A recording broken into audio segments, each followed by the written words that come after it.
Amara began in 1921 as Medina Children's Services, and it was an orphanage where infants and very young children would remain there with the hopes of being adopted out of that orphanage. Amara was one of the agencies that sort of helped frame the thinking to develop foster homes for children versus having them housed together in a large orphanage.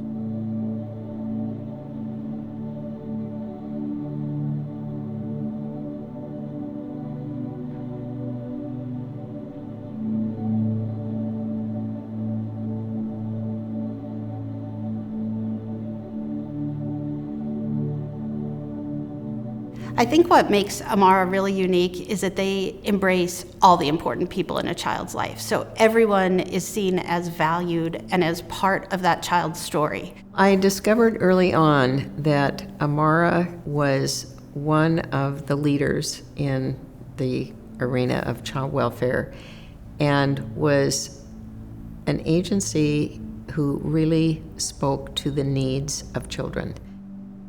And over many initiatives that were undertaken in the legislature over the 20 years I was there, Amara was right beside me on most of them and was actually the one who proposed them many times. Amara is like refreshing, mindful, and really empowering organization. They really care about youth themselves and make it a point to like be mindful of so many different things, including like racial and equity matters and LGBTQ sensitivities. It's really needed to be like thinking of youth first and families first and really checking on them, and I think Amara is doing that.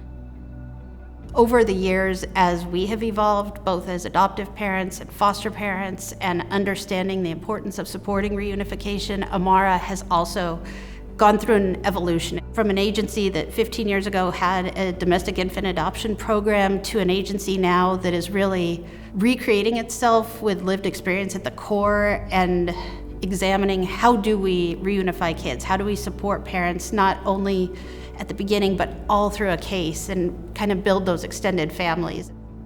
The fact of the matter is that all children thrive best when they're with their biological family. So I definitely have seen a huge shift in the last 5 years with Amara in wanting to make sure that they are doing what they can do to keep families together. I think about the mom that was just like me, homeless, experiencing mental health, substance use disorder, that mom just needs that little piece of extra help. I do believe that Amara is wanting to and is stepping up to the plate to be able to assist in that. I'm very excited about the vision that Amara has for actually creating a community in Pierce County where foster families and birth families and kinship care families and providers can work together to provide a healthy community for children. The success of a community is evident in the prospects of its children. And we've got some metrics in Pierce County that need to improve. And organizations like Tacoma Housing Authority and Amara are necessary for that improvement. I think Amara's property in Pierce County is a rare chance. It's raw land. Amara will design it from scratch for the purpose.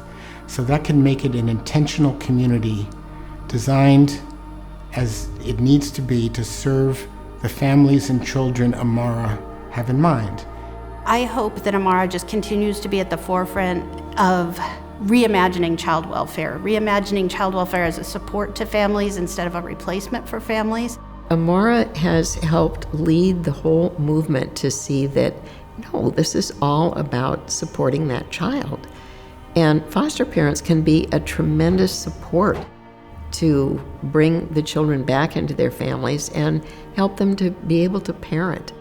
Because of the work Amara has been doing, I think that I could have been more supported as an LGBTQ youth. Like I felt like I maybe would have been more comfortable coming out into that in foster homes if I had been supported by an organization like Amara. Foster youth are so much more than like a statistic. They are homeowners. They agitate systems that have been disrupting homes and lives for years, and they are authors and all these amazing things.